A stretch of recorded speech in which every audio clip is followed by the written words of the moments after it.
King is one of the most incredible human beings that has ever graced this earth. As long as we've been able to write stuff down. Mm-hmm. And, I think of,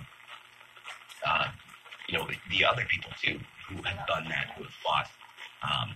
You had, in South Africa, you had Nelson Mandela.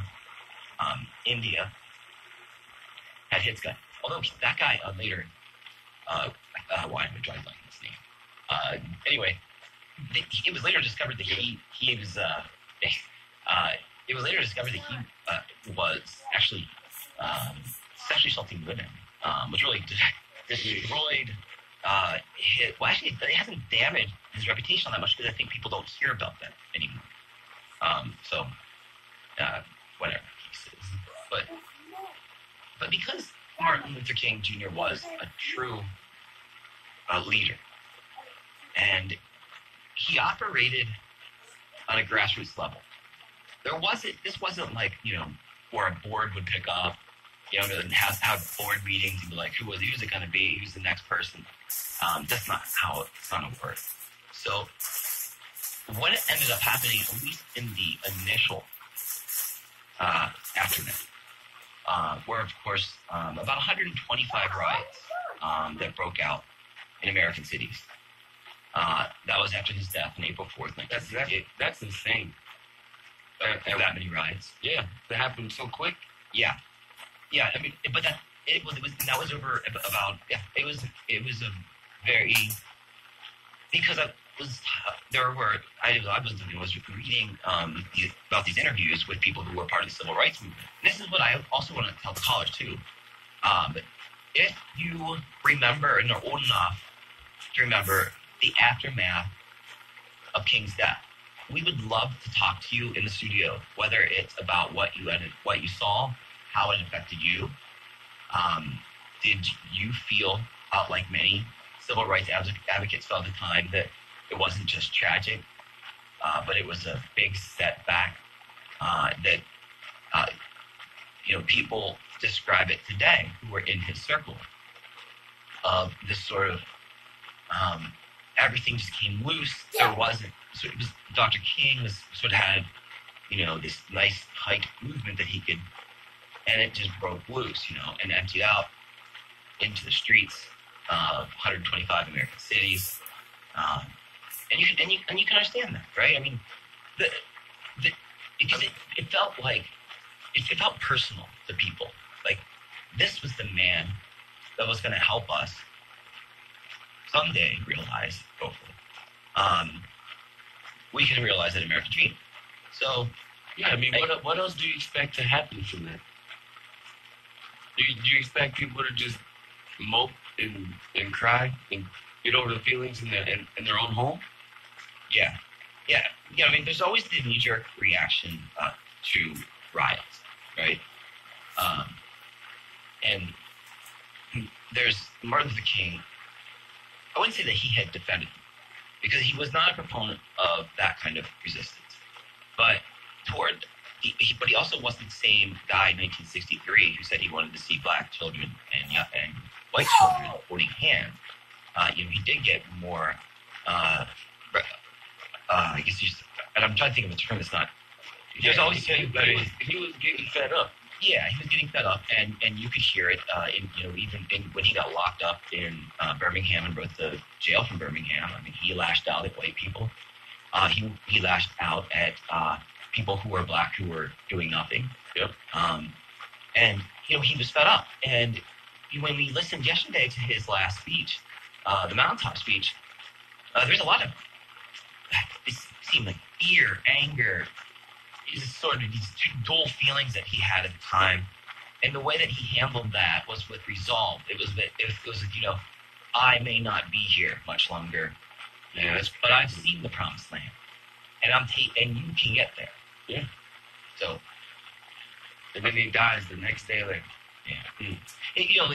By the way, the truth is, the promised land has never come. There has. The few strides that have been made. But see, I got a different message from that, Stan. Like, the promised land is not here. Is afterlife? Absolutely. Like, I don't know. I just caught a different message from him. Oh, I got you. Maybe I misread the content. That's possible. That's why you're here. I could just be saying things. Hey, I don't want to tell everybody something that's not true. I gotta hide my wings before I walk on the door. Right. So if you're just joining us, we're talking about the aftermath of Martin Luther King Jr.'s assassination in 1968, which was 50 years ago. And I do want to say, before we get into this, yesterday I was invited to be one of 6 speakers at Reverend Bollock's church in Highland Park. Man, I'm so mad I had to miss this. I told you should have called off. You know I gotta work like a slave out here. I know. You got like 4 jobs. Man, trying to keep your place. It's tough. You hear that, Kevin? But here's the situation. It's like we have. I go to Bollock's church and if anybody doesn't know Bollock, he's the guy who was on the show before me. He is a fearless, tireless civil rights advocate that not only demands rights, he figures out how to demand them rights through the legal system. He gets people. I mean, you've ever seen this guy speak? We hear him here. Man, when he's in his church, that passion is so infectious. That love is so infectious. And so is the anger or the frustration that pours out. Because if you can talk about the lack of progress that Black people have made since 1968, if that doesn't anger you and you know what happened, I don't think they lived through it. Right. And lived through it and granted, possibly he was a kid. Yeah. But still, you lived through it.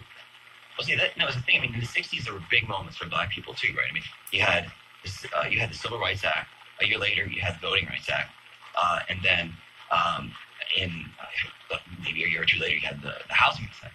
So you had all of these things where finally we put into law that racism is illegal to apply it, right? Mm-hmm. But those that enforce the people who are supposed to apply it, they're nothing. So, an example, well, we'll get there, but one of the things that was interesting to me was that we're at Reverend Bollock's church in Highland Park, and I'm one of 6 speakers, and I'm in there, and I'm looking around the room, and it was full, but I may have been one of only 3 people there who were white. Mm-hmm. I think that might be generous. No, there were about 3. Yeah, maybe 4. And I wonder where are the white people?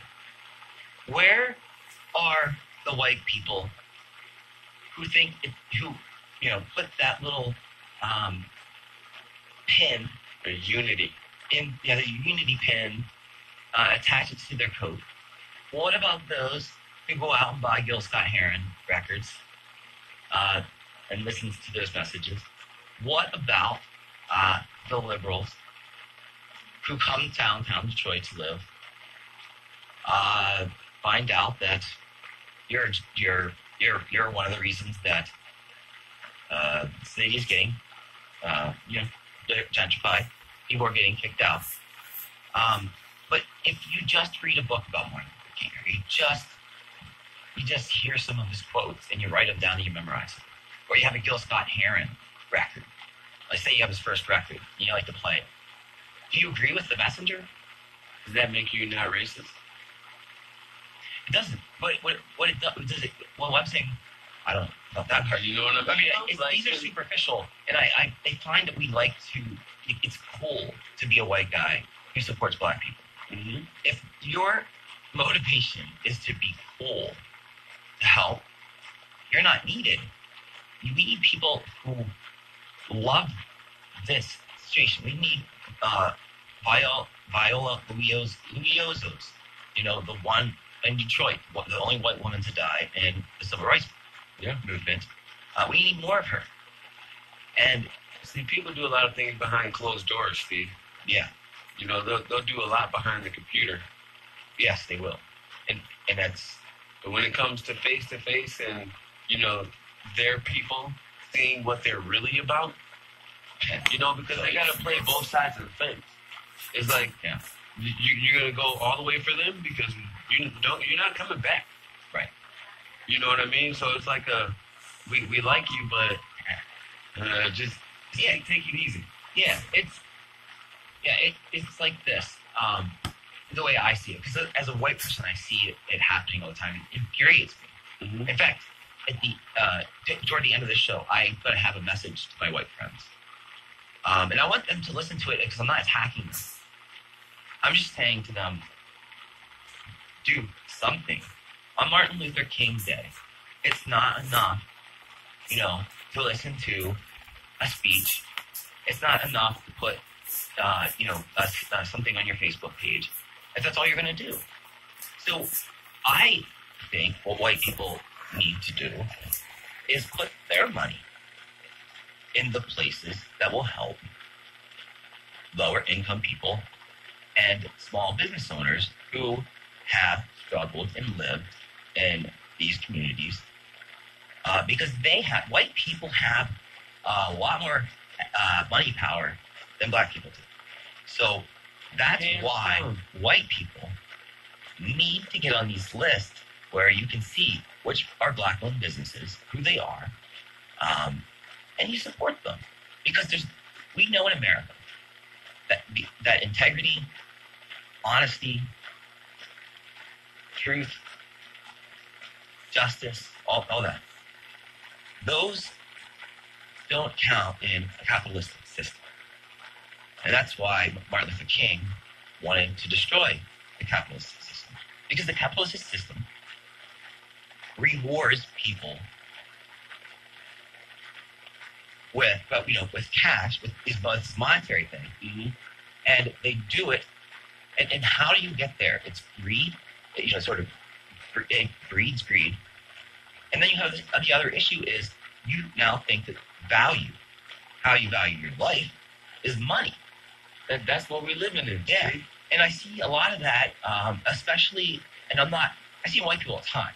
That's all over the place. But, even especially like in some of the younger hip hop culture, where there's, got money dangling, all these. Yeah, I mean, it just surprises me, when black people get money, the first thing they do is go and buy chains. Like, you were chained. We were just slaves, chained up for 400 years. Like, yeah. And then we go, first thing we buy is chains, jewelry, and it's like the mindset is so far gone. Yeah. But where it's like there's so many distractions out here in this world. Yeah. It's gotten us knocked off of the real reality. Yeah. And then we get hit with, stories like this, Martin Luther King's death, and then it's like a smack to reality. And I was like, oh, but see, so many distractions. 10 minutes later, you read a different story and you forgot about MLK. Right. So that's why the movement is not gonna push like it did back then. No, it's not. It's not. We'll just before we do end up going to the break, and I do want to remind everyone, and we will take your calls when we get back from the break. The number is 313-778-7600.